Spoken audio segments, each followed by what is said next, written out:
Chandigarh Delhi express presented by Janta TV, powered by PNB kitchen mate, PNB की सुनो healthy चुनो, supported by UPS Lakshmi, LPS Bossard proven productivity. ओए होए PNB, बर्तन क्या बनाए, स्टेनलेस स्टील अव्वल है और वो भी ट्राई प्लाई। पीएनबी के स्टेनलेस स्टील प्रोडक्ट्स हैं आईएसआई सर्टिफाइड और वो भी ट्राई प्लाई यानी मेटल के 3 layers from top to bottom, ताकि बर्तन एक समान गर्म हो, जिससे आपकी कुकिंग हो फास्टर, स्मार्टर, बेटर। पीएनबी की सुनो हमेशा हेल्थी चुनो।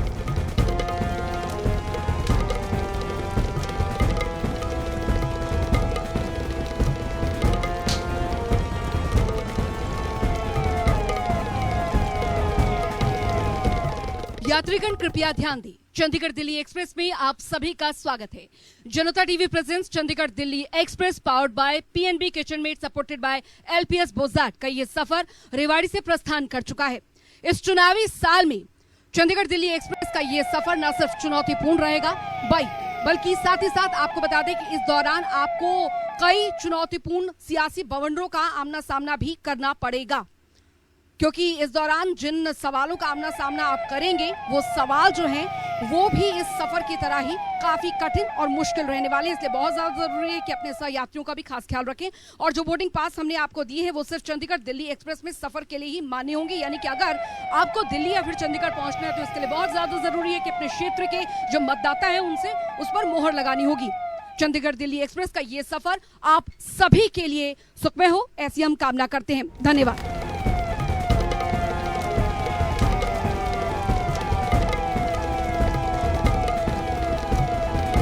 नमस्कार, मैं हूं शशि रंजन और आपका बहुत बहुत स्वागत है चंडीगढ़ दिल्ली एक्सप्रेस में।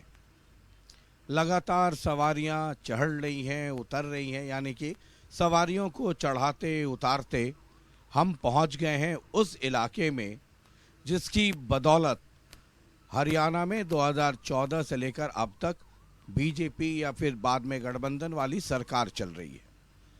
अगर आप 2014 के पहले की स्थिति देखें और 2014 के बाद की स्थिति देखें तो जो चंडीगढ़ में सरकार चल रही है वो जीटी रोड और अहिरवाल बेल्ट, इनके ही समर्थन से, इनके ही चुने हुए नुमाइंदों की बदौलत ये सरकार चल रही है। हम हैं इस वक्त रेवाड़ी में और रेवाड़ी में कई पैसेंजर्स ने बोर्डिंग की है। रेवाड़ी का अपना इतिहास है, चाहे वो अंग्रेजों से लोहा लेने का हो या फिर जो अहिरवाल बेल्ट की अपनी खासियत, अपनी सभ्यता, संस्कृति रही है, जो उसकी विरासत है, वो भी अपने आप में एक चर्चा का विषय रहा है। कालांतर में रॉ इंद्रजीत सिंह के बिना यहाँ कहानी पूरी नहीं होती है। 2 आ गए, एक रॉ इंद्रजीत सिंह, उनको काउंटर करने के लिए कैप्टन अजय यादव। लगातार कैप्टन अजय यादव यहाँ से जीतते रहे, लेकिन 2014 में मुंह की खानी पड़ी। हालांकि 2019 में उनके बेटे ने वापसी की और कांग्रेस को एक टिकट यहां से मिल गई। लेकिन कहा यह जाता है कि इस पूरे इलाके में रॉ इंद्रजीत सिंह के इशारे पे यहां की राजनीति चलती है। विद इन बीजेपी भी रॉ इंद्रजीत सिंह को काउंटर करने की बहुत सारी कोशिशें हुई हैं, हो रही हैं। यहाँ एम्स की एक पुरानी मांग रही है, राजनीति का एक मुख्य विषय रहा है और प्रधानमंत्री ने नींव डाली। हालांकि ये रिकॉर्डिंग हम 13 तारीख को कर रहे हैं। 16 तारीख को माननीय प्रधानमंत्री उसकी यहाँ आ रहे हैं उस कार्यक्रम के लिए। ये एपिसोड आप 16 के बाद देख पाएंगे, इसलिए मैंने ये बात आपको बता दी। अब रेवाड़ी में जितने पैसेंजर्स हैं, जिन लोगों ने बोर्डिंग की है, पहले उनसे आपका परिचय करा दूँ। कांग्रेस की तरफ से रेवाड़ी से ही विधायक हैं, कैप्टन अजय यादव के पुत्र भी हैं और लालू यादव के दामाद भी हैं, चिरंजीव राव। लेकिन यहाँ अभी कांग्रेस की आवाज़ बनकर रेवाड़ी से बहुत बहुत स्वागत है। कैबिनेट मिनिस्टर हैं डॉक्टर बनवारी लाल, बावल से हैं, बीजेपी के विधायक भी हैं, कैबिनेट मंत्री भी हैं, बहुत बहुत स्वागत है। श्याम सुंदर सवरवाल जी हैं जेजेपी से, वो जेजेपी की आवाज़ बनेंगे यहाँ से। हिम्मत यादव आम आदमी पार्टी की आवाज़ रेवाड़ी से और नरेंद्र वर्मा आईएनएलडी की आवाज़ रेवाड़ी से, बहुत बहुत स्वागत है। आप सरकार में हैं मंत्री जी, तो पहले आपसे ही शुरू कर लेते हैं। पहले हम रेवाड़ी की बात कर लेंगे, फिर स्टेट और फिर नेशनल पॉलिटिक्स। 10 साल, 9.5 साल हो गए, 10 ही साल मान लिया जाए, राज्य सरकार के हो गए, स्टेट गवर्नमेंट के, आप मंत्री भी हैं। 10 साल ये, और उसके पहले हुड्डा साहब चीफ मिनिस्टर थे, कैप्टन अजय यादव लगातार मंत्री रहे हैं। रेवाड़ी बदला या फिर जितनी बातें हुई वो कागज में हुई, वो आंकड़ों में हुई, या रेवाड़ी में कोई परिवर्तन हुआ है? पहले की जो सरकारें थी, उन सरकारों में आपने देखा होगा कि जहाँ का मुख्यमंत्री होता था वहीं विकास ज़्यादा होता था, वहीं बच्चे भी वहीं के लगते थे। लेकिन भारतीय जनता पार्टी की सरकार आने के बाद माननीय मुख्यमंत्री जी ने जो व्यवस्था परिवर्तन का काम किया है कि सबका साथ सबका विकास और बिना भेदभाव के और सबका समान विकास उन्होंने 90 के 90 विधानसभा में कराया है। और इसी तरह जो नौकरियों का है, नौकरियों का जो अगर रेवाड़ी के डेवलपमेंट की स्पेसिफिक बात करें आप, अगर रेवाड़ी आ जाएंगे रेवाड़ी में जिस तरह से इन 10 वर्षों में क्या हुआ रेवाड़ी? 10 वर्षों में रेवाड़ी के आसपास आप देखोगे हमारे जितने भी रोड हैं, रोड की स्थिति सब बढ़िया है। दूसरा, जहाँ तक पानी की है, पानी हमारा जो दक्षिणी हरियाणा का जो क्षेत्र है वो डार्क जोन में है, और डार्क जोन होने की वजह से हमें पीने के पानी की भी दिक्कत रहती थी और नहरी पानी की भी दिक्कत थी।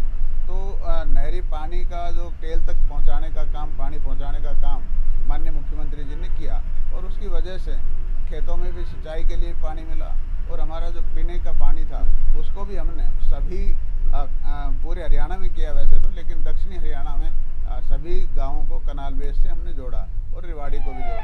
लेकिन रेवाड़ी में शहर में कुछ दिक्कत इसलिए आती है कि हमें यहाँ एक जगह अवेलेबल नहीं हो रही, और चिरंजीव राव जी भी उसके लिए प्रयास किया, लेकिन जगह ना अवेलेबल होने की वजह से हम एडिशनल टैंक नहीं बना पा रहे। तो उसमें गर्मी के समय में थोड़ी सी राशनिंग करनी पड़ती है। अभी भी हम प्रयास कर रहे हैं कि अगर कोई जगह मिल जाए तो वहाँ एडिशनल टैंक बना दें, ताकि स्टोरेज की कैपेसिटी बढ़ जाए और हमारे यहाँ पानी की कोई दिक्कत ना हो। इसी तरह हमारा अमरूद के अंदर जो सीवरेज का सिस्टम है, उसको भी जो लेफ्ट आउट का कॉलोनीज थी पहले, उनमें भी सब में सीवरेज की व्यवस्था की गई है। बिजली की हमारे यहाँ कई सबस्टेशंस बने हैं 33 kV के, और बिजली की अब यहाँ कोई समस्या नहीं है। इसी तरह शिक्षा के लिए देखें तो शिक्षा के लिए हमने बावल के अंदर 2 महिला कॉलेज बनवाए हैं, और एग्रीकल्चर कॉलेज बनवाया है बावल के अंदर, वहाँ MSc PhD होती है। इसी तरह हमने पॉलिटेक्निकल कॉलेज बनवाया है यहाँ बावल के अंदर, धामलावास के अंदर, और ITI टांगड़ी में एक ITI बनवाई है। इसी तरह स्वास्थ्य की देखें तो स्वास्थ्य में हमने 2 PHC बनवाई हैं, भाड़ावास PHC बनवाई, उसके बाद 2 सैंक्शन हो रही हैं, उनकी अभी बिल्डिंग वगैरह बननी है, और बावल के अंदर एक ट्रॉमा सेंटर शुरू करवाया लेवल 4 का, और एम्स जो कि एक बहुत बड़ी संस्था पूरे हरियाणा में एक आनी है, और हेल्थ का एक बहुत बड़ा सिस्टम यहाँ आने वाला है। और वो 2015 में बावल के अंदर रैली थी, तो मैंने मांग रखी थी, और माननीय राव इंद्रजीत सिंह जी ने ऊपर प्रधानमंत्री जी से, नड्डा जी से, इनसे सबसे प्रयास करके और उसमें काफ़ी मदद की। चिरंजीव जी, मंत्री जी इतने सारे काम गिनवा रहे हैं, इसके पहले सरकार आपकी भी थी, और आपके पिताजी कैप्टन अजय यादव लगातार मंत्री रहे, और मैं रेवाड़ी कम से कम 1000 बार आया हूँ पिछले 15-20 वर्षों में जी। देखिए जी, आपने जहाँ तक बात की कांग्रेस सरकार की, जब हम सत्ता के अंदर थे, सबसे बड़ी जो मांग थी इस इलाके की वो यूनिवर्सिटी की थी, और वो हमारे समय के अंदर इंदिरा गांधी यूनिवर्सिटी बनी। आपकी सेक्टर 18 के अंदर लड़कियों का कॉलेज बनाया गया, खरखड़ा के अंदर गवर्नमेंट कॉलेज बनाया गया। आपके जितने भी ट्रॉमा सेंटर, सिविल हॉस्पिटल अभी आप गुजरेंगे आप, वो हमारे समय के अंदर बनाया गया। रेवाड़ी का जो जिमखाना क्लब है वो हमारे समय में बनाया गया। मंत्री जी अभी नहरों के जाल की बात बता रहे थे, मेरे पिता सिंचाई के मंत्री थे, उस दौरान ये सिंचाई का जितना भी काम हुआ इस इलाके के अंदर, उस वजह से पानी का बहुत हम लोगों ने काम कराया। जितने भी आप देख रहे हैं ड्रेनेज सिस्टम जो शहर के अंदर अभी डली हुई है, वो उसी समय डली थी जब हम सत्ता के अंदर थे, उसके बाद इनमें कोई काम नहीं हो पाया।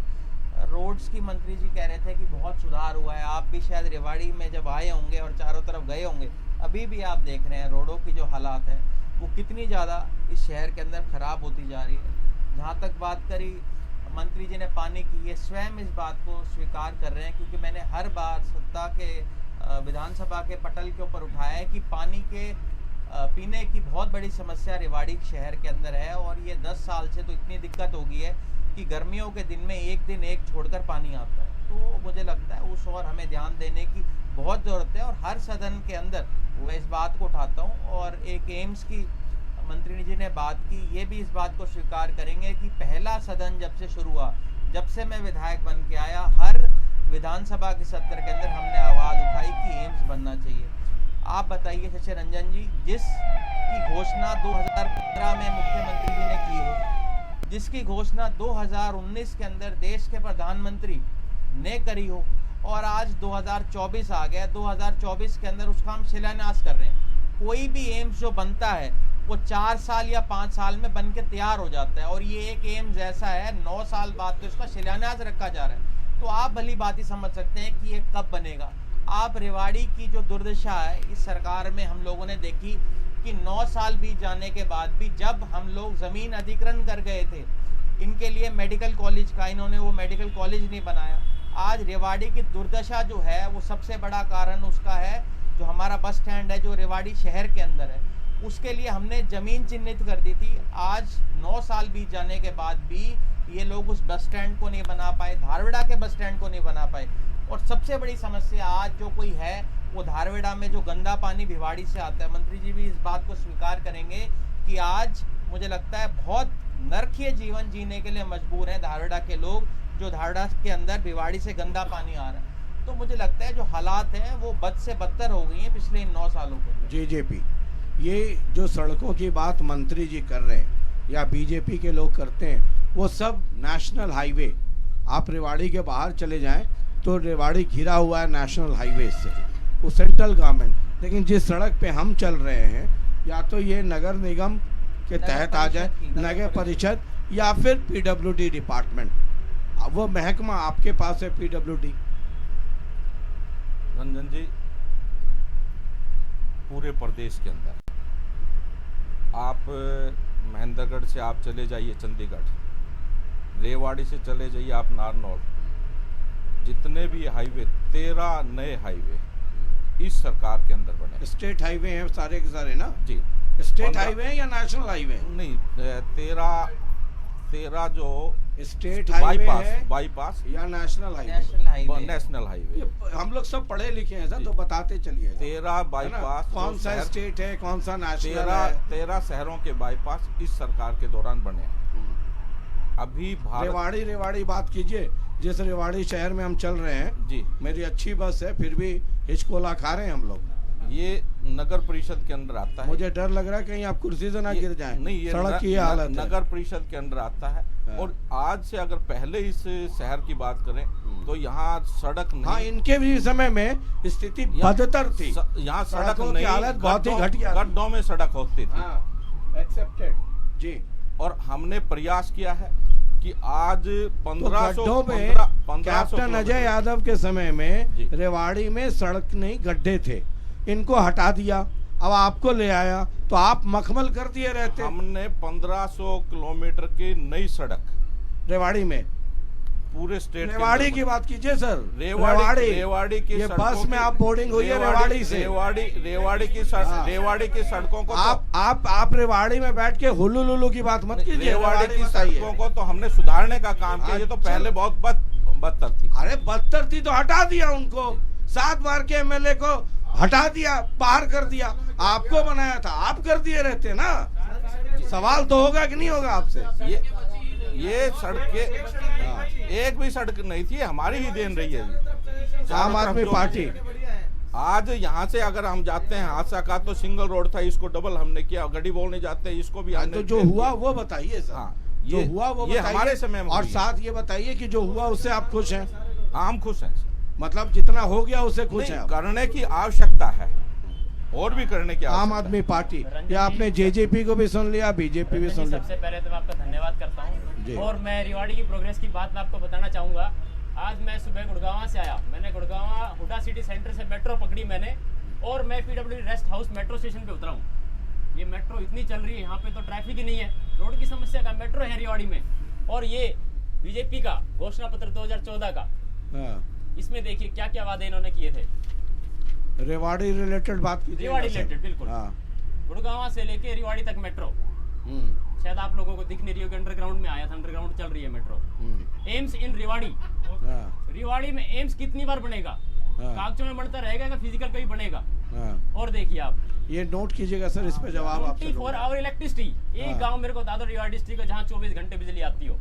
Free medical facilities, free medical facilities, सारी मेडिकल और शिक्षा इन्होंने प्राइवेट के हाथों में दे दी है। स्कूलों की फीस देखो, बीजेपी सरकार में 292 गवर्नमेंट स्कूल बंद कर दिए गए। क्यों? उनको अच्छा क्यों नहीं किया जा रहा? क्योंकि शिक्षा ये बढ़ाना नहीं चाहते। गरीब का बच्चा कहाँ पढ़ेगा? अमीर अपना बच्चा कहीं भी प्राइवेट स्कूल में पढ़ा लेगा। भाषण का एलिमेंट कम रह करके facts and figures and logical interpretation. गौशाला इन्होंने बात करी, हम बहुत सारी गौशाला खोलेंगे। गौशाला एक भी गौशाला खोली हो तो बताओ। जबकि रेवाड़ी में पहला गौशाला रेवाड़ी में खुला था। सर अभी आप चले जाओ मंडी में, सब्जी मंडी में इतनी गायें लवारिश घूम रही हैं, उनका क्यों नहीं कुछ कर रहे हैं? बीजेपी सरकार कह रही है हम तो गायों को वो देते हैं। स्टेट लिकर पॉलिसी, युवा नशे की तरफ जा रहा है। क्यों? हर दुकान में नशा, हर दुकान में दारू, हर 100 मीटर पे दारू। आ जाएंगे स्टेट लेवल पे, आ जाएंगे। पहले आप इलेक्शन यूनिवर्सिटीज कॉलेज में कहाँ स्टार्ट करें? दिल्ली में हो रहे इलेक्शन, यूनिवर्सिटी रेवाड़ी में क्यों नहीं हो रहे? हरियाणा में क्यों नहीं हो रहे इलेक्शन? ठीक है जी, ठीक है। INLD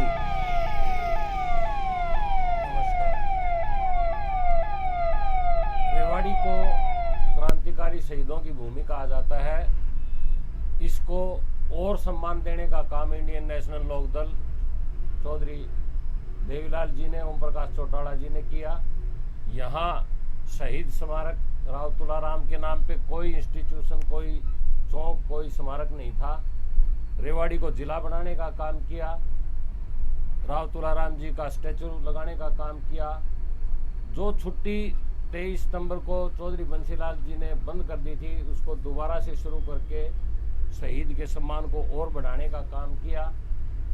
रेवाड़ी शहर को शहर इनेलो के राज में बनने का काम हुआ।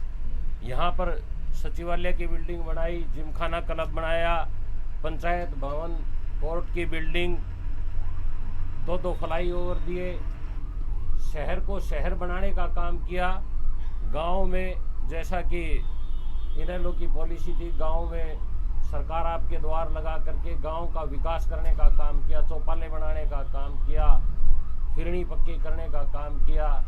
ये तो आप अपना बता रहे हैं ना, मैंने ये कहा इन 10 वर्षों में क्या हुआ, मंत्री जी ने कहा और जेजेपी ने कहा, उसके बारे में मंत्री जी ने बताया कि सड़कों की हालत बढ़िया है। सड़कों की जहाँ से मंत्री जी को गुजारा जाता है, मंत्री जी को ले जाया जाता है, हो सकता है उन सड़कों में बढ़िया हो। पूरे जिले में घूमने का काम करते हैं। खुद इनके बावल के गांव की सड़कों की हालत खस्ता है। जहाँ tax paid state highway, national highway हैं, उनकी कंडीशन को छोड़ दें तो आप स्वयं आकलन कर रहे हैं कि यहाँ ग्रामीण अंचल में तो सड़कों की बहुत हालत खराब है। रेवाड़ी शहर में ट्रैफिक जाम रहता है। फ्लाईओवर बनने के काम में लेकिन शुरू नहीं हुए पिछले 10 सालों में। पानी की पीने की भी समस्या है बावड़ के और सभी गांवों में।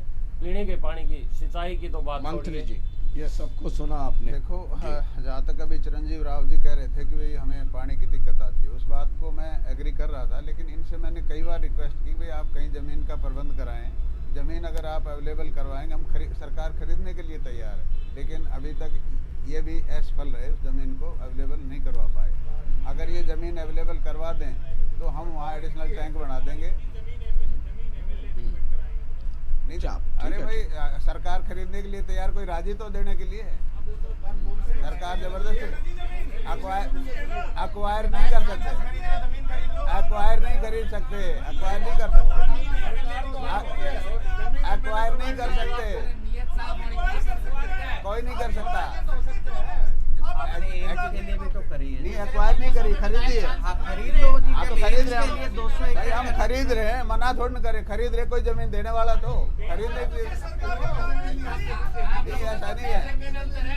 एक्वायर नहीं कर सकते, खरीद सकते। खरीदने के लिए सरकार तैयार है, लेकिन जमीन को दे भाई अपने एरिया मोटिवेट तो करेगा। आपके प्रतिनिधि हैं, वो अगर आपको लगता है कि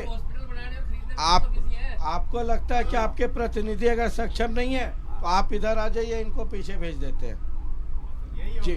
उसके बाद अगर ये सब कोई ज़मीन अगर करवा देते हैं तो हम पैसे से खरीद के इनके लिए एडिशनल टैंक बना देंगे और उसके बाद पानी कोई दिक्कत नहीं होगी। दूसरा एम्स की बात करें, एम्स में डॉक्टर हूँ, प्रोफेसर बाई प्रोफेसर। अच्छा, ये मुझे बताइए कि एम्स कौन बनवा रहा है? रॉ इंद्रजीत सिंह, एक मिनट, रॉ इंद्रजीत सिंह बनवा रहे हैं कि खट्टर साहब बनवा रहे हैं कि कैप्टन अजय यादव बनवा रहे हैं? कौन बनवा रहा है पहले तो ये मुझे समझा दीजिए। शुरुआत से मैं बताता हूँ आपको। हाँ।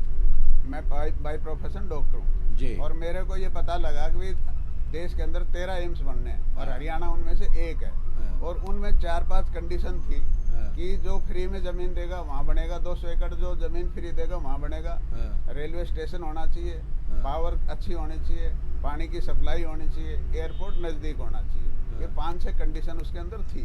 उस पर हमने कार्रवाई की और हमने हमारे 11 विधायकों से मैंने साइन करवाए, जो भी हमारे आसपास के 11 विधायक, उनसे साइन करवाए मैंने और उसके बाद माननीय मुख्यमंत्री जी के पास उनको पेश किया और उन्होंने कहा ये जो जगह डॉक्टर साहब ने सेलेक्ट की है हम सबको सुटेबल है। तो ये रॉ इंद्रजीत सिंह क्यों पोस्टर लगाए फिरते हैं कि एम्स के लिए धन्यवाद? हमारा विचार था, ये तो हमारा विचार था। एम्स सेंटर की संस्था है तो राव साहब की जरूरत तो पड़ेगी, हमारा तो ये विचार था एक। अच्छा। उस विचार को हमने रखा, मतलब इनिशिएट आपने किया, रॉ इंद्रजीत सिंह बाद में उसमें जुड़े। डिस्कशन राव साहब से किया। इस विचार तो मेरे पास ही आया ना, उसके बाद हमने राव साहब से डिस्कस। तो ये रॉ इंद्रजीत सिंह जी को क्यों नहीं कहते हैं कि ये डंका पीट रहे हैं? ये तो डॉक्टर बनवारी लाल की वजह से एम्स बन रहा है। विचार था मेरा तो। हाँ हाँ, विचार ठीक है, विचार था ये मेरा, उसको आगे राव साहब ने बढ़ाया। अच्छा। प्रधानमंत्री जी से वही बात करेंगे। अच्छा, ये पोस्टर देखिए मुझे लग रहा था कि ये रॉ इंद्रजीत सिंह जी का विचार है या खट्टर साहब का विचार है। ये तो अब तक भ्रम में जी रहे थे हम लोग। विचार तो हमारा था लेकिन प्रयास से नहीं गए। दिक्कत में डालोगे इनको।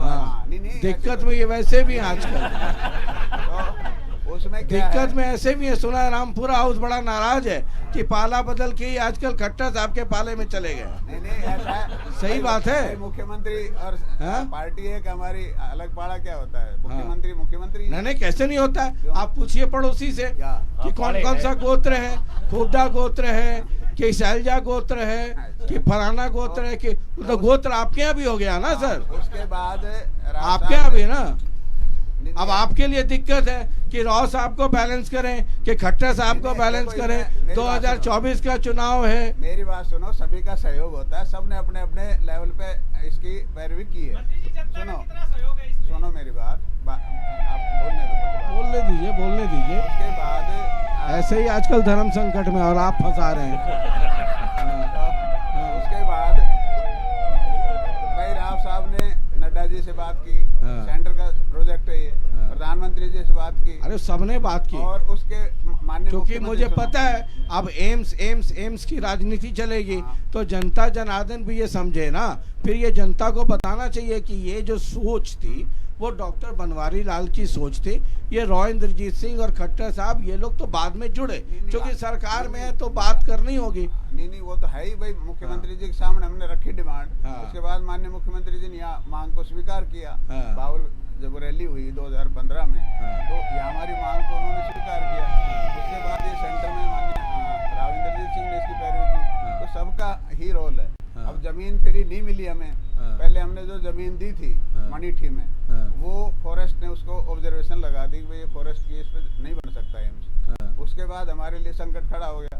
हमने आसपास गांव में लोगों से विचार किया कि भाई कोई जमीन अगर दे 200 एकड़ तो हम मैं तो आज बात करूंगा रॉ इंद्रजीत सिंह से कि ये जो पूरे रेवाड़ी में आपने इतने पोस्टर लगाए हुए हैं कि एम्स के लिए मोदी जी का धन्यवाद, उसमें बनवारी लाल जी का कहीं नाम नहीं है जिनकी वजह से ये एम्स बन रहा है। मैं आज पूछूंगा उनसे।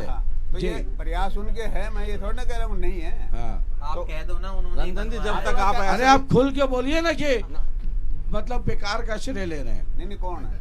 रॉ इंद्रजीत आप बोल रहे हैं मेरे मुंह। मैं तो बोलूंगा उनको, मैं तो फोन करूंगा क्योंकि मुझे पता है रेवाड़ी और आसपास में चुनावी मुद्दा होगा एम्स और मैं तो खुला खेल फर्रुखाबादी। तो राव साहब का बना थोड़ी नहीं कर रहे हम, राव साहब का हाथ है हाँ। बनाने में। हम कब मना कर रहे इस बात? अरे हाथ तो बहुत लोगों ने लगाया होगा। सुनो, सोच तो आपकी है ना। हाँ तो शुरुआत सोच हमारी है। क्या दिक्कत है? सिलियांस क्या 2024 में ही होना था इलेक्शन, फिर 29 से फिर होगा एक बार। नहीं सुनो, हाँ। उसके बाद क्या है कि जमीन का संकट आया। इसमें ज्यादा रोल किसका है, रॉ इंद्रजीत सिंह का या मनोहर लाल खट्टर जी जो मुख्यमंत्री देखो, हैं? मुख्यमंत्री जी स्टेट के काम। मैं तो कड़ा मुख्यमंत्री सवाल जी- तो नहीं कर रहा हूँ ना। नहीं, मुख्यमंत्री जी ने देखो, हाँ। उनका भी सहयोग ये है कि जमीन हमारे को। आपके लिए बड़ा मुश्किल हो गया, इधर मनोहर लाल जी को भी बैलेंस करो, इधर रॉ इंद्रजीत सिंह को भी बैलेंस करो, इधर बावल भी बैलेंस करो। लाल जी का है बड़ा हाथ, ये सुनो कह रहे बात, हैं। नहीं ऐसा नहीं है, सबका हाथ है, ऐसा नहीं, सबका अपना अपना रोल है। हाँ।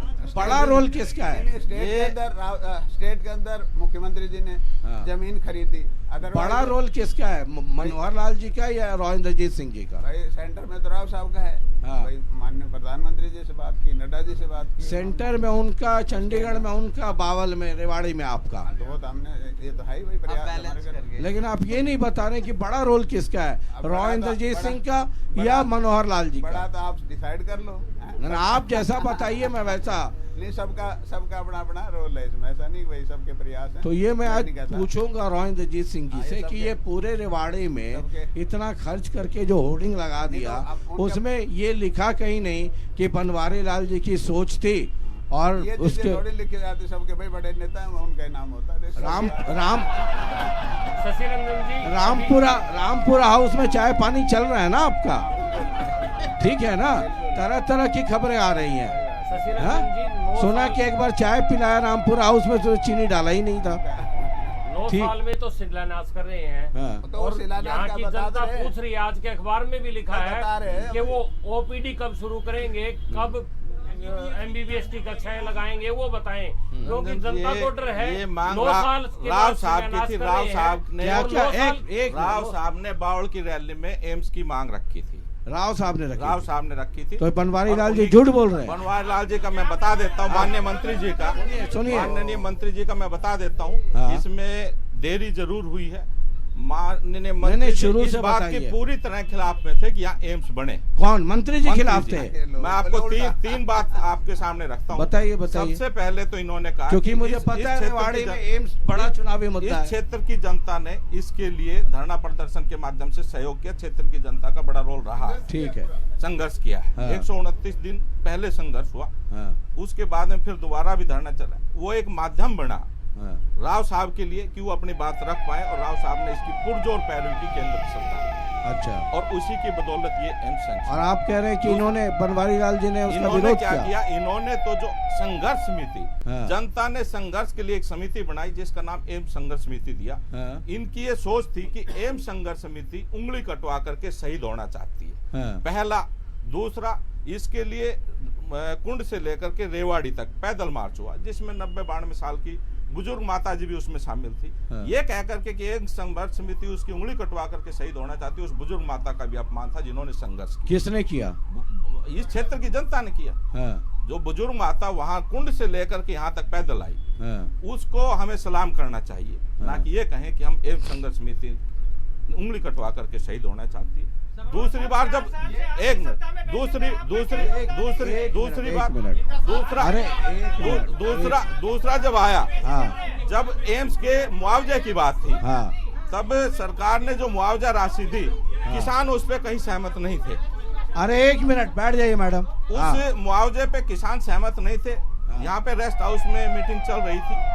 किसानों ने जब मुआवजा बढ़ाने की बात की, तो माननीय मंत्री जी का ये स्टेटमेंट थी कि 10 माननीय लाख की- मंत्री जी यानी हाँ जी, बनवारी लाल जी। जी, हाँ। 10 लाख की जमीन के 40 लाख रुपए दे दिए, हाँ, और आप क्या लोगे? उंगली एम्स क्या हथेली पे बनता है? हाँ, तो ये एक सोच थी कि कैसे इन किसानों को बिदकाया जाए हाँ। और ये भड़क जाए और इसके लिए जमीन नहीं देंगे। मतलब जो आप कह रहे हैं ये नहीं कि कल आप मानहानि का केस कर दें मेरे ऊपर, आप ये कह रहे हैं कि रॉ इंद्रजीत सिंह मतलब संघर्ष समिति ने शुरू किया, बिल्कुल। उन महिला ने एक उसको और मतलब उनके तेज संघर्ष किया, को नमन है। और रॉ इंद्रजीत सिंह जी ने पैरवी की। बावल में अनाउंस किया और फिर पैरवी की। पैरवी की। और जो हमारे सामने बैठे हैं बनवारी लाल जी जो इनका मंत्री कोई है, रोल नहीं। इनका रोल नहीं, नकारा। और इन्होंने विरोध किया। विरोध किया। मंत्री जी। और अभी मंत्री जी कह रहे थे आज कि हम इनकी तहे दिल सोच से है। धन्यवादी शशि है रंजन माननीय प्रधानमंत्री जी का, जो 75 साल से हाँ, इस क्षेत्र की, हाँ। जब आजाद हुआ था देश 1947 में, 75 साल हो गए। इस प्रोजेक्ट से इस क्षेत्र का विकास होगा और 75 साल का पिछड़ापन खत्म हो जाएगा। नहीं वो तो चलिए भाषण आपका ठीक है, लेकिन जो आप कह रहे हैं कि बनवारी लाल जी ने उसका विरोध किया, जी, ये कह रहे हैं इनकी सोच मैंने थी। तो और तथ्यों के साथ आपको बनवारी लाल जी, शशि रंजन जी, एक बात अच्छा, मेरी उसके अंदर ये है जोड़ कि इसमें अगर किसी का सबसे बड़ा रोल इसको बनाने में है तो एम्स संघर्ष समिति का है। देखिए, मुख्यमंत्री जी से घोषणा करने के बाद उन्होंने स्वयं ये बात कही थी कि चुनाव में बहुत सारे वादे हम लोग कर देते हैं, वो सारे वादे पूरे करने के नहीं होते। उसके बाद वहां के लोगों ने संघर्ष किया, उसके बाद मजबूर होना पड़ा 2019 में प्रधानमंत्री को इसकी घोषणा करने के लिए। उसके बाद भी 4 साल और बीत गए। जब अब चुनाव आए, तब जनता का जब इनके ऊपर दबाव आया, तब इन लोगों ने इसकी घोषणा करी कि अब हमारे प्रधानमंत्री जी आएंगे। इसके अलावा एक और बात कहूंगा, हमारे प्रधानमंत्री हमेशा रेवाड़ी आते हैं रेवाड़ी को छलने के लिए। आपको भी याद होगा 2014 के अंदर भी आए थे। उस पे आते हैं, उस पे आएंगे, वो मसला है। ये है पर वो रेवाड़ी का ही ना जी मसला। हाँ, ये 9 साल बाद शिलान्यास कर रहे हैं, वो ओपीडी कब शुरू करेंगे? अरे वो तो आगे की बात है, अभी पहले उसी की बात मैं बता रहा पत्थर। ये था। जो जेजेपी के आपके सहयोगी पार्टी है, छोटा इंजन लगा के सरकार चला रहे हैं। आप कह रहे थे कि आपके प्रयास से, आपकी सोच से शुरू हुआ। ये कह रहे हैं कि आप तो उसमें व्यवधान पैदा कर रहे थे और आप चाहते ही नहीं थे कि एम्स बने। शशि रंजन जी, एक और मेरा सवाल है, आप क्या इस बात को झुठला रहे हैं कि मुख्यमंत्री जी ने चुनावी में ये कहा था कि बहुत सारी घोषणाएं चुनाव में दबाव में करा दी जाती हैं, वो सारी अति उत्साह के अंदर करा दी जाती हैं, वो पूरी नहीं होती? क्या आप इस बात को झुठलाएंगे? ये 2 पॉइंट है, दे दीजिए। एक तो डिले का, मैं पहले डिले का बता नहीं, रहा था। डिले के पहले ये बता दीजिए, चूंकि आरोप लग गया आपके ऊपर, तो आपको सफाई का मौका मिलना चाहिए, नहीं तो है ना? सोच ये तो कह हमारी रहे हैं कि आपने व्यवधान उत्पन्न किया, आप तो चाहते नहीं थे कि रेवाड़ी में एम्स बने। जब ये पहले जो आरोप डिमांड सीधे हमने लगा। रखी, तो हम, आप कैसे हो सकता है कि मैं नहीं चाहूंगा? डिमांड ही हमने रखी। बावल विधानसभा में रैली हुई 2015 में, तो डिमांड मेरी तरफ से थी, जो मांग पत्र था वो मेरी तरफ से था। तो ऐसे कैसे हो सकता है मैं विरोध करूंगा? हाँ, ये है कि जो जमीन है वो एक जगह मिली नहीं, एक गांव में। जरा संभल के बैठिएगा। आपने अपना ये सारे जितनी सवारियां हैं, कुर्सी पकड़ लीजिए, इसलिए कि कहीं ये चोले में गिर ना जाए। हाँ ठीक है, संभल के बैठिए, बैठिए बैठिए, शांति जी। उसके बाद क्या है कि हमने किसानों से अपील की। वो हवाई जहाज जब बादल से गुजरता है तो वहाँ अनाउंसमेंट होता है, कमर की बेल्ट बांध लें, कुर्सी पकड़ लें। तो अभी मैं भी कह रहा हूँ कि कुर्सी पकड़िए, देखिए कुर्सी पकड़ लें, गिर ना जाए, ठीक है? हाँ, ये आप ही का डिपार्टमेंट होगा। तो हाँ, उसके जेजेपी का। उसके बाद माजरा गांव वाले कहने लगे भी हम जमीन दे देंगे। उसके बाद क्या है कि कई किसान थे उसमें, तो एक आदमी की जमीन हो तो मना लिया जाता है। अब 100-200 आदमियों को मनाने में टाइम लगा, और जो ही जमीन कंप्लीटली हैंडओवर कर दी, उसके बाद कोई सरकार ने टाइम नहीं लगाया, और सरकार ने सारा पैसा किसानों को दिया, और जो भी उनके स्ट्रक्चर थे उनका पैसा दिया। और आज जब जमीन की सारी फॉर्मेलिटीज पूरी होगी, उसके बाद टेंडर भी हुआ। टेंडर होने में भी सेंट्रल गवर्नमेंट करती है, तो उसमें भी समय लगता है। तो जो ही वर्क अलॉट हुआ, उसके तुरंत बाद इसकी डेट डिसाइड होगी। लेकिन माननीय प्रधानमंत्री जी कुछ चुनाव में बिजी थे, कुछ आपका ठीक है, चलिए उत्साह वाली बात मुख्यमंत्री अति उत्साह वाली बात ये आरोप लगा रहे हैं। मुख्यमंत्री जी ने कहा था ना, ये अति उत्साह के अंदर बहुत सारी घोषणाएं कर दी जाती हैं। इनके टाइम की मैं बता देता हूं। नहीं मंत्री जी, आप इस बात का जवाब दे दीजिए। आप नहीं, क्या मुख्यमंत्री जी देंगे? आप ये झूठ बोल रहे हैं, सच बोल रहे हैं, बता दें। देखिए अपनी बात से देंगे, ठीक है, लेकिन मैं आप समझ सकते होंगे इस बात को, तो कि भाई मुख्यमंत्री जी ने ये बात कही कि भी बहुत सारी घोषणाएं अति उत्साह के अंदर मुझसे करवा ली जाती हैं। मैं कैसे बता सकता हूँ? आप मंत्री हैं, कैबिनेट में हैं, आप ठीक है। अब ये देखो, उसके बाद और शशि रंजन जी, सबसे बड़ी बात तो आप ये खुद सोचिए, भाई भाजपा और जजपा दोनों सहयोगी हैं। एक सहयोगी दूसरे सहयोगी के ऊपर कितने बड़े आरोप लगा रहे, शायद आपने इस बात के ऊपर ध्यान ही नहीं दिया। नहीं ध्यान दिया, अगर ध्यान नहीं गया तो क्या है? आप सोचिए ना, एक जो इनके सहयोगी है वही इनके ऊपर आरोप लगा रहे हैं कि इन्होंने विकास नहीं कराया। नहीं, अभी तक तो कोई आरोप लगाया नहीं। मैंने तो सत्य पे आरोप नहीं है, आरोप नहीं लगाया, ये सत्य आरोप नहीं है। मंत्री पे इन्होंने आरोप नहीं लगाया कि इनका कोई योगदान नहीं है बनवाने में। इससे बड़ा क्या होगा? वो तो मैंने पूछ लिया। चलिए, से 2-3 और हैं छोटे छोटे, उसके बाद मैं दूसरे मसले पे आता हूँ। ये यहाँ की जनता ने मुझे भेजा है, अधिकांश जिनका है वो मैंने इसको लव लेटर कहते हैं।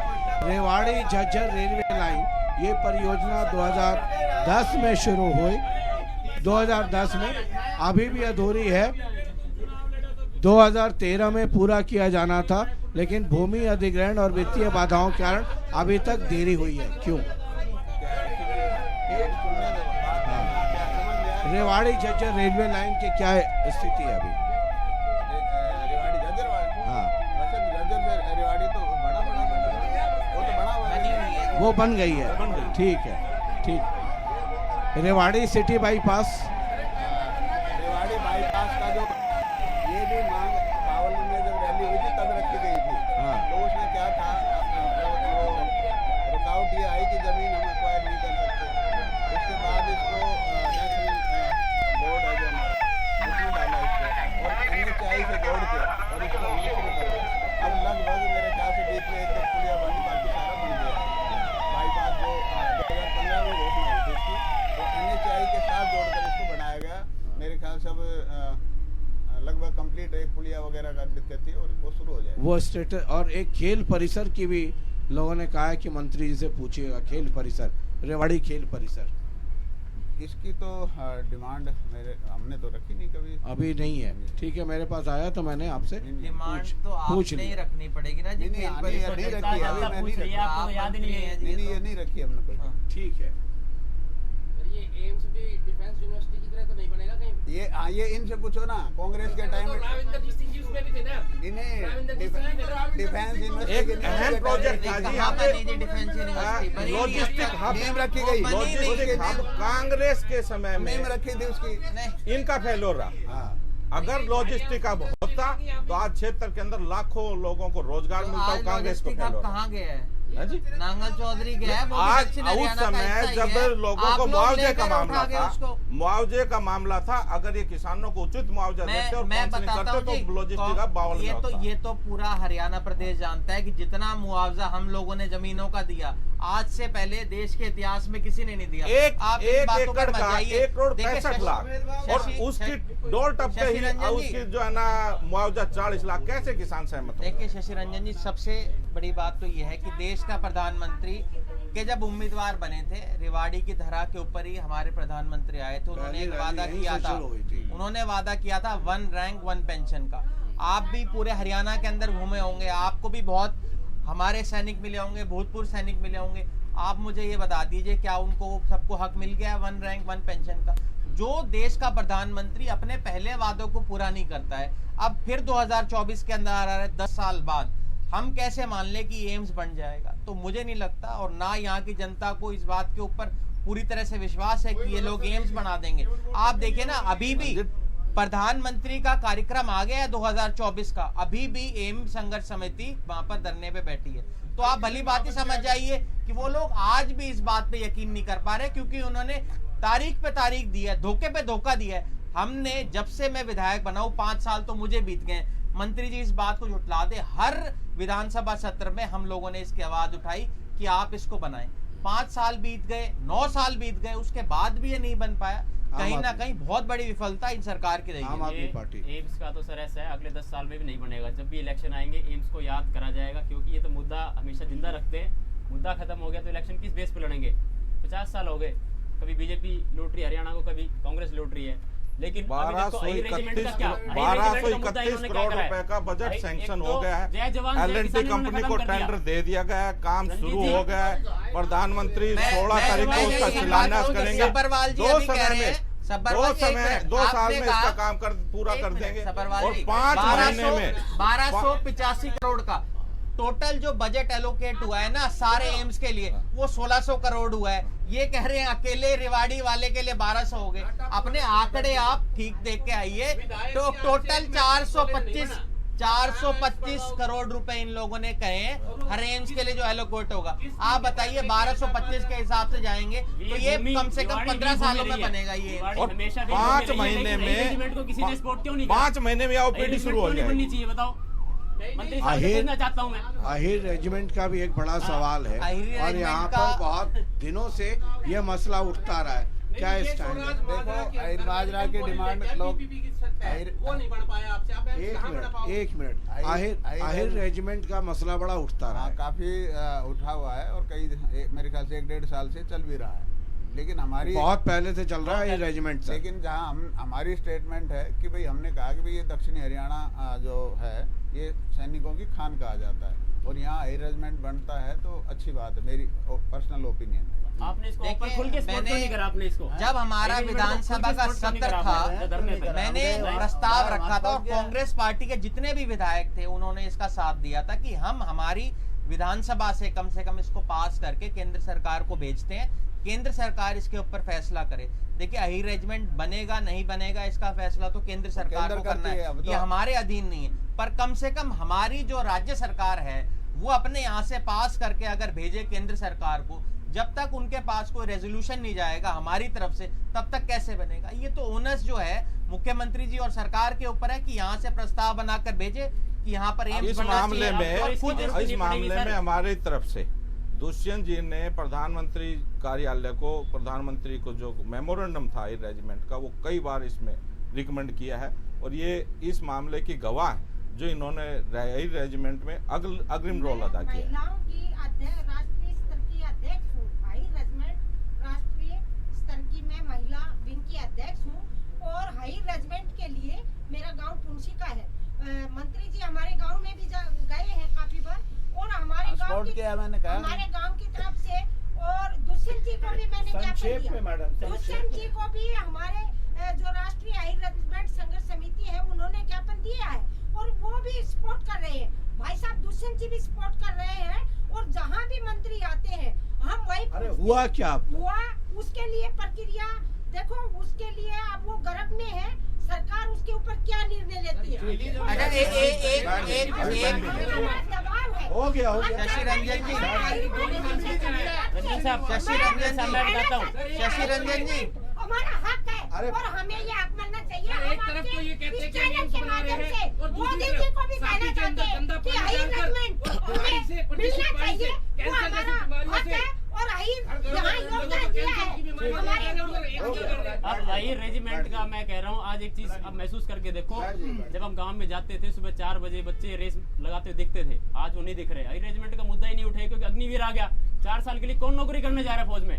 यहाँ के बच्चे जाना नहीं चाहते। अब अगर जो चला गया 4 साल के बाद, क्या गांव में अगर आप देखोगे गांव में ऐसा हाल हो गया, जो बच्चा अग्निवीर में चला गया उसकी शादी नहीं हो रही, लड़की वाले कहते हैं 4 साल बाद क्या सिक्योरिटी गार्ड बनेगा? तो कहीं आपने भी देखा होगा 2-3 लोग शहीद हुए हैं पिछले दिनों के अंदर, उनको शहीद का दर्जा नहीं दिया। मुझे लगता है ये जो इलाका है दक्षिण हरियाणा का, ये तो खान है हमारे सैनिकों की। और जब से ये 4 साल की अग्निवीर की स्कीम लेके आए, इस बात को मंत्री जी भी मानेंगे और इन्होंने भी कई बार इस बात को स्वीकार किया है कि भाई ये जो स्कीम ये लोग लेके आए हैं सरकार की तरफ से, ये गलत है। देखिए फौज एक, मुझे नहीं लगता एक नौकरी की तरह हमारा इलाका देखता है, ये राष्ट्र की सेवा के लिए इसको देखता है। और उसके अंदर इन लोगों ने जो किया है, आज का युवा, कम से कम यहाँ का जो युवा है सबसे ज्यादा अगर कहीं जाता था नौकरी के लिए फौज को देखता था। आज फौज के अंदर हमारे पास नौकरी उनको दिखाई नहीं देती है। और जहां तक बेरोजगारी की बात है, अगर प्रदेश के अंदर कहेंगे, शशि रंजन जी आप भी इस बात को स्वीकार करेंगे, जब भी CMI का डाटा आता है पिछले 6 साल से लगातार हरियाणा बेरोजगारी के अंदर नंबर 1 है। आप एक बात बताइए, एक प्रदेश हमारा ऐसा है जहां पर इतने उद्योग हैं, उसके बावजूद भी हमारे यहाँ के जो युवा हैं वो बेरोजगार है। ठीक है, बहुत जल्दी से जवाब दे दीजिए। ये गलत कह रहे हैं कि हमने अग्निवीर का विरोध किया, हमने कभी विरोध नहीं किया। नहीं, आप मानते हैं कि ये ठीक स्कीम है?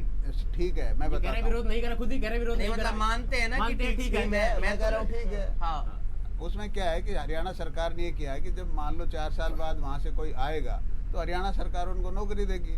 भाई उनका भविष्य खराब थोड़ी किया। नौकरी देते तो हरियाणा नंबर 1 क्यों है? अनएम्प्लॉयमेंट में, बेरोजगारी में नंबर 1 क्यों है? सुनो मेरी बात, आप अपने आंकड़े उठा के देखो, पिछले 10 साल में कांग्रेस की सरकार थी और हमारी 9 साल 9.5 साल से हमारी सरकार है, तो हमारी सरकार में कितनी नौकरी लगी आप कितने कंपेयर करके देख लो, इसमें क्या है। फिर हरियाणा नंबर 1 कैसे है अनएम्प्लॉयमेंट में, बेरोजगारी में नंबर 1 कैसे है? मैं शशि रंजन जी, मेरा आपकी बार भी सवाल लगा हुआ है बेरोजगारी के ऊपर, जिसमें मैंने मुख्यमंत्री जी से पूछा है कि क्या पिछले 9 साल में बेरोजगारी बढ़ी है नहीं बढ़ी है। पिछले सत्र के अंदर भी ये सवाल लगा था, तब हम लोगों ने आंकड़े दर आंकड़े दिखाया था, आपने भी शायद वो पढ़ा होगा। बेरोजगारी के अंदर हरियाणा नंबर 1 है। फिर आप ये कैसे कह सकते हैं कि 10 साल के अंदर इन्होंने ज्यादा हमसे रोजगार दिए? ठीक, कांग्रेस राज में केवल अपने चहेतों को नौकरी और बंदरबाट होती थी। अगर एचसीएस का कोई कोटा होता था तो नोटिफिकेशन से पहले उनको बांट दिया जाता था किस मंत्री को, किस विधायक को कितनी नौकरियां मिलेंगी। ये बंदरबाट कांग्रेस सरकार में राज थी, और वर्तमान सरकार के अंदर बिना पर्ची बिना खर्चे के रोजगार। ठीक है, चलिए जरा हम आखिरी राउंड पे आ रहे हैं। 2024 में 2 चुनाव है ना, एक एक करके आऊंगा, बहुत संक्षेप में जवाब दीजिएगा। कांग्रेस पार्टी इतनी डिवाइडेड है, और जब रेवाड़ी में हूँ और आपके फादर गुड़गांव से पिछला चुनाव लड़े, अभी मैंने देखा कि उनके लिए ऑक्सीजन सिलेंडर का आपने इंतजाम किया कि दम घुट रहा है कांग्रेस में।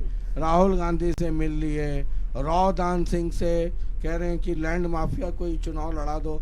ये स्थिति है कांग्रेस की, है ना, जहां आपके पिताजी 7-8 पता नहीं कितनी साल, मतलब कितने दशक लगातार एमएलए रहे, मंत्री रहे, रुतबा रहा, उनका ही दम, उनको ही ऑक्सीजन की जरूरत पड़ रही है कांग्रेस में, और आप सोच रहे हैं कि 2024 में सरकार बना लेंगे।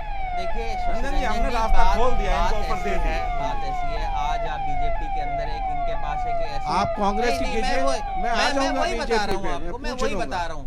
बीजेपी के पास एक ऐसी वॉशिंग मशीन है जिसके अंदर जितने भी दागी नेता है वो इनके अंदर जाते हैं, धुलकर बाहर आ जाते हैं, वो बिल्कुल साफ हो जाते हैं। मैं वही बता रहा हूँ, कांग्रेस पे ही आ रहा हूँ। हम जहाँ हैं हम हमेशा वहीं रहे, हमने कभी हमारा पाला बदलने का काम नहीं किया। मैं आपको वही बता रहा हूँ, मैं आपको वही बता रहा हूँ। देखिए मेरे पिता ने एक बात कही कि भाई जब तक संगठन को हम मजबूत नहीं करेंगे तब तक पार्टी मजबूत नहीं होगी। उन्होंने ये बात कही थी, और अपने पार्टी के प्लेटफॉर्म के ऊपर ये बात उन्होंने कही थी कि भाई कांग्रेस पार्टी को आप मजबूत करने का काम करिए। आप मतलब दम क्यों घुट रहा है ये बताइए। वही बता रहा हूँ ना जी, कहाँ ऑक्सीजन। मेरे पिता 1952 के अंदर मेरे दादाजी यहाँ से विधायक रहे, लगातार हम कांग्रेस पार्टी के साथ जुड़े रहे, सब मैं जानता हूँ, और उसके अंदर भी दम घुटने की बात उन्होंने इस तरह से कही थी कि संगठन को जब हम मजबूत करेंगे तो कांग्रेस पार्टी मतलब संगठन मजबूत नहीं है अभी। मेरा ही आपसे यही है ना? नहीं, आप एक बात बताइए। मैं आपको ऑफर दे दी, दुष्यंत जी ने इनके लिए रास्ता खोल दिया कि जेजेपी। अरे पहले आप अपना रास्ता देखिए, दूसरे का तो बाद में देखिएगा। आप अपनी गाड़ी, आप अरे एक मिनट, जेजेपी वाले पहले अपना गाड़ी चेक करें कि चारों चक्के में हवा है कि नहीं है, देखिए बाद में देखिए। आ रहा हूँ आपके पास। देखिए शशि रंजन जी, आपको याद होगा इन्होंने नारा दिया था 75 पार का हमारा। मैं आपको उसी पे आ रहा हूँ, मैं उसी पे आ रहा हूँ। आपने कहा हमारा संगठन कमजोर है या मजबूत है। आप देखिए 75 पार के नारे के बावजूद भी, मैं आ जाऊंगा ना, आप पिछला कई चुनाव बिना संगठन का ही लड़ चुके हैं जी, और अब आपके पिताजी का दम पे घुट रहा है। आने वाले समय के अंदर भी हम लोग कांग्रेस पार्टी की सरकार बनाने का काम करेंगे। ठीक है, पहले ऑक्सीजन का इंतजाम भरपूर रखिए। बीजेपी अरे सुनिए ना, बीजेपी और अगर दक्षिण हरियाणा की बात करें तो रॉ इंद्रजीत सिंह के इशारे पे राजनीति चलती है, लोग ऐसा कहते हैं। चलती है, अरे भाई चलती है कि नहीं चलती है वो तो सबसे बड़े गवाह आप हैं, सबसे बड़े गवाह आप हैं। लोग, अरे भाई मुझे करने दे, सबसे बड़े गवाह आप हैं। लोग ये कहते हैं कि डॉक्टर बनवारी लाल हो या कोई हो, अगर थोड़ा सा इशारा इधर का आंख उधर कर दिया तो चली गई। अगर समर्थन रहा तो सरकार बनी। रामपुरा हाउस में चीनी वाली चाय मिली तो सरकार जीत जाएंगे, अगर उसमें से चीनी माइनस हो गया तो हार जाएंगे। क्या सच्चाई है यहाँ? बिल्कुल आप सच कह रहे हो। राव इंद्रजीत सिंह दक्षिण हरियाणा के कदावर नेता, इसमें कोई शक नहीं। ये आप दिल से कह रहे हैं या बोलना व्यवस्था है? कहना पड़ रहा है इनको, दिल से कहना पड़ रहा है, दिल से। अच्छा, आप लोगों के लिए तो बड़ी मुश्किल हो गई होगी कि रॉ इंद्रजीत सिंह को बैलेंस करें, कि उधर मनोहर लाल जी को बैलेंस करें, कि उधर भूपेंद्र यादव की तरफ नजर टिकाएं कि वो अगला भविष्य है। नहीं, ऐसा कुछ नहीं है। तो ये बात सच है। और ये आप जो बताएंगे वो तो मतलब एक्सपीरियंस बोलेगा। यस बिल्कुल जी। राव इंद्रजीत सिंह इस दक्षिण हरियाणा के देखो कदावर नेता, इसमें कोई शक नहीं है, और सरकार में है उनका कद भी है। और इन्हीं की वजह से, जैसे हम पिछली बार कांग्रेस में थे, हम भी कांग्रेस में थे राव साहब के साथ, और जब राव साहब और सारे और दूसरे नेता कांग्रेस से हटकर बीजेपी में आए, तब उसके बाद बीजेपी का ग्राफ बढ़ा के पहले इतना नहीं था, लेकिन राव इंद्रजीत सिंह हैं इस क्षेत्र में कदावर हैं। क्या राव इंद्रजीत सिंह जी को बीजेपी, हरियाणा में बीजेपी का एक दूसरा लॉबी काउंटर करना चाहता है? सुना कि अब जो चर्चा है ना, मुझे सच्चाई नहीं पता, वो आप बताएंगे, आप सामने हैं तो कौन बताएगा।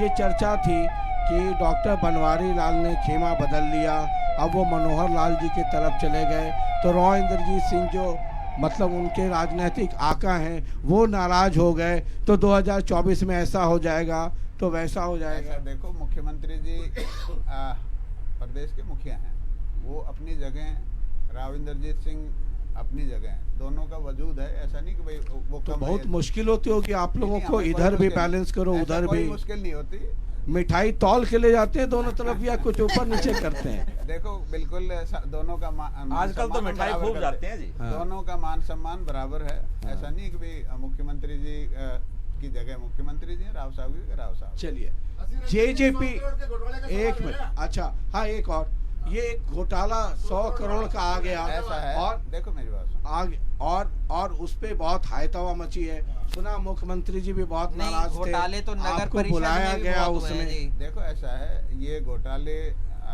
देखो सभी सरकारों में होते हैं, ठीक है, सभी सरकारों में होते हैं। अधिकार है क्या? और क्या सभी जी को तुम्हारी सरकार, तुम्हारी सरकार, तुम्हारी सरकार, कैमरे पे तो मत कहो आप, कैमरे पे तो मत कहो आप ये बात, इनकी सरकार, कैमरों पे तो मत कहो ये बात। सभी सरकारों में नहीं, अगर किसी व्यक्ति ने घोटाला किया तो उसके खिलाफ सख्त कार्रवाई होगी। ये सरकार का घोटाला नहीं ये है। कैसे कह रहे हो? अगर किसी व्यक्ति ने, अगर किसी डिपार्टमेंट ने किया है, नहीं मैंने कोई किसी का नाम लिया, मैंने इन पे और नाम लिया मैंने आपका नाम लिया, मैंने कहा अगर किसी ने किया नाम लिया है, वो दोषी है, जो दोषी है उसके खिलाफ कार्रवाई होगी। गलत बात है, मैंने किसी का नाम, जो दोषी है उसके खिलाफ कार्रवाई होगी। सबरवाल जी, आपने अभी तो नाम नहीं लिया, इसके पहले तो उछल के रेवाड़ी में आप कह रहे हैं कि डॉक्टर बनवारी लाल ने किया, आप कह रहे हैं कि नहीं कह रहे हैं? मैं रिकॉर्ड दिखा दूं, अगर परिवार के और अगर आपने रेवाड़ी में मीडिया में स्टेटमेंट दिया है, अपने लोगों के बीच में ये कहा है कि डॉक्टर बनवारी लाल ने, कर देना, आप कोई दिक्कत थोड़ा ही है। नहीं, एक मिनट सर, मुझे बात कि डॉक्टर, कोई दिक्कत नहीं है, डॉक्टर बनवारी लाल ने 100 करोड़ का घोटाला किया, आपने कहा या नहीं? ऐसा मैंने सबसे पहले किस आधार पे कहा वो बता। सबसे पहले एंटी करप्शन ब्यूरो, डीजीपी की जो प्रेस कॉन्फ्रेंस हुई, बैठ जाइए। अरे खड़ा होने का नहीं है सर, बैठ जाइए। अरे भाई 1 मिनट बैठ जाइए। डीजीपी महोदय ने प्रेस कॉन्फ्रेंस करके ये कहा कि सहकारिता विभाग के अंदर 100 करोड़ का घोटाला हुआ, ठीक है, विभाग उसके अंदर 14 से 15 सरकारी कर्मचारी गिरफ्तार हुए। मैंने एक बात कही कि नैतिकता के आधार पे परिवार का मुखिया उसके लिए जिम्मेवार होता है। अगर हम चाहते हैं कि इस विभाग की तह तक जाएं, उसकी निष्पक्ष जांच हो, तो माननीय मंत्री जी को इस मामले में इस्तीफा देना चाहिए। कौन सा आरोप साबित हुआ? कोई एक बताइए, कौन सा आरोप साबित हुआ? ठीक है ना, कौन सा आरोप साबित हुआ? अगर और सरकार जीरो टॉलरेंस पे, गठबंधन सरकार जीरो टॉलरेंस पे काम कर रही है, और हमने विपक्ष को बोलने का मौका नहीं दिया। हमने गठबंधन सरकार ने तुरंत प्रभाव से इसके खिलाफ कार्रवाई करते हुए हो गया। 1 मिनट, अरे 1 मिनट बैठिए। अगर डिपार्टमेंट, बैठिएगा सर, बैठिए, बड़ा गंभीर मसला है, सिर्फ रेवाड़ी नहीं पूरा हरियाणा सुन रहा है। अगर मान लिया कि घोटाला हुआ, अरे भाई साहब बैठिए 1 मिनट, बैठिए। अगर सरकार में मान लीजिए बनवारी लाल जी के डिपार्टमेंट में घोटाला हुआ, ठीक है ना, अब तो नैतिकता की बात पॉलिटिक्स में कौन करता है सर, और हम लोग मूर्ख हैं वोटर्स जो नैतिकता की बात करते हैं। चंडीगढ़ में जो मेयर के चुनाव में हुआ एक मिनट सर, ये मान लिया नैतिकता के आधार पे तो बनवारी लाल जी को इस्तीफा दे देना चाहिए था, चूंकि इनके डिपार्टमेंट 100 करोड़ घोटाला हुआ। लेकिन क्या ये फॉर्मूला दुष्यंत चौटाला के साथ लागू नहीं होता है? धान घोटाला, रजिस्ट्री घोटाला, शराब को पता नहीं कितना घोटाला, जितने घोटाले अब तक आए बनवारी लाल जी के महकमे का, ये बीजेपी खेमे में जो है ये पहला आया। उसके पहले जितने दर्जनों आए वो सब आपके डिपार्टमेंट में आए। कोई फार्मूला आपका, ये फार्मूला आप पे लागू होता नहीं, किसी भी उसमें आरोप है, कोई सत्य साबित नहीं हुआ। इनका कहाँ सिद्ध हो गया? नहीं, मैंने कहा एंटी करप्शन ब्यूरो जांच में इंटरवीन ना हो, जांच में दखलंदाजी ना हो। उनको भी देना चाहिए था ना इस्तीफा की जांच में इंटरवेन ना हो। जांच में एक फॉर्मूला अपना वाला गुड़ गुड़ और दूसरे वाला नीम नीम, ऐसा थोड़ी हो सकता है। आम आदमी पार्टी, ये नैतिकता की पार्ट जो है ना, हम पब्लिक वोटर है ना, ये बहुत सुनते हैं। आपका हो गया कि मंत्री देना तो इनको भी इस्तीफा चाहिए और देना दुष्यंत को भी इस्तीफा चाहिए, है ना। अपना वाला नहीं होगा, दूसरे का हो जाए। नैतिकता अब कहाँ रह गई पॉलिटिक्स में सर? आम आदमी, बड़ी संक्षेप में, समय बहुत ज्यादा हो गया। हरियाणा के मैं 4-5 आप नहीं मुद्दा छोड़ दिए सर, मुद्दा मैंने बात कर ली है अभी। आप ये बताइए कि आपका आधार क्या है 2024 के लिए? बस खोली थी, उछल उछल के कभी तवल उछल गए, कभी निर्मल सिंह उछल के चले गए, कभी चित्रा चली गई, जिला स्तर पे उछल उछल के भाग रहा है। और आप कह रहे हैं कि हम तो, ये तो आपने बस में बैठते ही कहा था कोई उतरेगा कोई चढ़ेगा, ये तो सवारी है सर। सवारी की तरह कोई आ रहा है कोई जा रहा है, कोई फर्क नहीं पड़ेगा। जो हमारी पार्टी, जो आपके दर्जनों लोग करप्शन में फंसे पड़े, वो भी हालांकि आप भी कह दीजिए, तो इनका वाला सिद्ध हो गया, उनका वाला सिद्ध हुआ, आपका वाला सिद्ध नहीं हुआ। सिद्ध नहीं हुआ, रिकवरी भी नहीं है पैसे की। अरे तो दूसरे पे भी, अरे तो दूसरे पे भी तब बोलिए जब वो सिद्ध हो जाए। पूरे देश को पता है गुंडागर्दी चल रही है, कुछ नहीं है। सारे जो खिलाफ बोले इसका ईडी भेज दो, इनकम टैक्स ये दुरुपयोग किया जा रहा है, जो हमारी संस्था है उनका मिसयूज है और कुछ भी नहीं है। अगर कुछ रिकवरी है किसी भी मंत्री से, सिसोदिया से है, किसी से भी अगर कुछ अरे तो इनके घर से बनवारी लाल जी क्या कहाँ अभी 100 इनकी जांच ही नहीं होती है। बीजेपी वाले कहाँ जांच होगी? सरकार की जांच कहाँ करेगी? जांच नहीं करते जी। हमने लगातार जनता के बीच में जाकर के 5 लाख कार्यकर्ताओं को पार्टी से जोड़ा है और आने वाला लोकसभा चुनाव, एक आध नेता भी कोई जुड़ेगा कि अभय सिंह के ही रहेंगे? इंडियन नेशनल लोकदल कार्यकर्ताओं की पार्टी है, कार्यकर्ताओं के बीच से ही नेता बनाए। आपकी बस में कोई ना चढ़े तो हो गया। अभी बनवारी लाल जी कहते हैं कि हम INLD ज्वाइन करते हैं, बड़ा पीसी करेंगे कि बनवारी लाल जी आ रहे हैं। अब कोई नहीं चढ़ा तो कार्यकर्ताओं को ही नेता बनाया हमेशा। आप उदाहरण देख लीजिए, आज की विधानसभा में बैठे हुए बहुत सारा उदाहरण, बहुत सारा, आपसे ज्यादा उदाहरण मुझे पता होगा। बहुत सारे विधायक तो सारे में इनेलो की नर्सरी से आए सब, उसके और उनको कोई नहीं जानता था। उसके बाद से तो दरिया में पानी बहुत बह गया सर, बह गया है, लेकिन उतना ही जुड़ रहे हैं। बहुत बहुत शुक्रिया आप तमाम मेहमानों का, बहुत बहुत शुक्रिया। इन नेताओं को आपने देख लिया, एक पे करप्शन का चार्ज लग जाए तो कहेंगे इस्तीफा दे दीजिए। जो इस्तीफा मांग रहा है उसके नेता पे दर्जनों करप्शन के चार्जेस है ना, लेकिन वहां इस्तीफा नहीं होगा। आम आदमी पार्टी वाले बोलेंगे स्वच्छ, उनके यहाँ भी जब उनसे पूछिए तो कहेंगे कि हमारे वाले में अभी सिद्ध नहीं हुआ। अपने वाले में सिद्ध नहीं हो, दूसरे वाले में उछल उछल के इस्तीफा मांग लीजिए। पॉलिटिक्स में नैतिकता अगर इतनी सी रह गई होती तो न रेवाड़ी की यह हालत होती, न उसके बाद कोई पहले ऐसी हालत होती। कैप्टन अजय यादव इतने कद्दावर मंत्री रहे हैं, वो रेवाड़ी पे रहे, रेवाड़ी में कुछ नहीं कर पाए, ज्यादा कुछ नहीं कर पाए। रॉ इंद्रजीत सिंह, अब तो बीजेपी की सरकार, उसके बाद भी रेवाड़ी के अंदर जब बस चलती है तो सीट पकड़ के बैठना पड़ता है। यह है रेवाड़ी। सिर्फ NH की कहानी कह कर करके आप पब्लिक को मूर्ख कब तक बनाएंगे? और रेवाड़ी जो वीर भूमि है, अहिरवाल बेल्ट और राजनीति चलती है, और मौजूदा सरकार तो GT रोड और अहिरवाल बेल्ट से ही चलती रही। पिछला टेन्योर तो एब्सोल्यूट मेजॉरिटी यहाँ से आया, फिर भी रेवाड़ी में बस चले और हिले तो सारे नेताओं को मुंह छुपाकर शर्म से रहना चाहिए। और वो इसलिए है कि हम और आप सिर्फ जात धर्म फलाना ढिमकाना के नाम पे वोट देते हैं।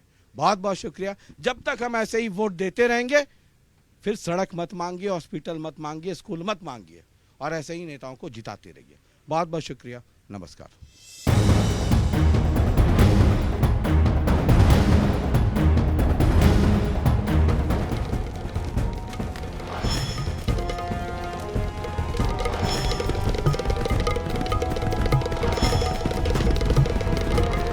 Chandigarh Delhi express presented by Janta TV, powered by PNB kitchen mate, PNB की सुनो हेल्दी चुनो, supported by UPS Lakshmi, LPS Bossard proven productivity.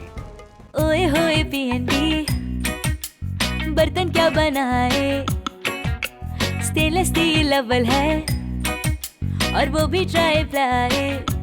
PNB के स्टेनलेस स्टील प्रोडक्ट्स हैं आईएसआई सर्टिफाइड, और वो भी ट्राई प्लाई यानी मेटल के 3 layers from top to bottom, ताकि बर्तन एक समान गर्म हो, जिससे आपकी कुकिंग हो फास्टर, स्मार्टर, बेटर। पीएनबी की सुनो, हमेशा हेल्थी चुनो।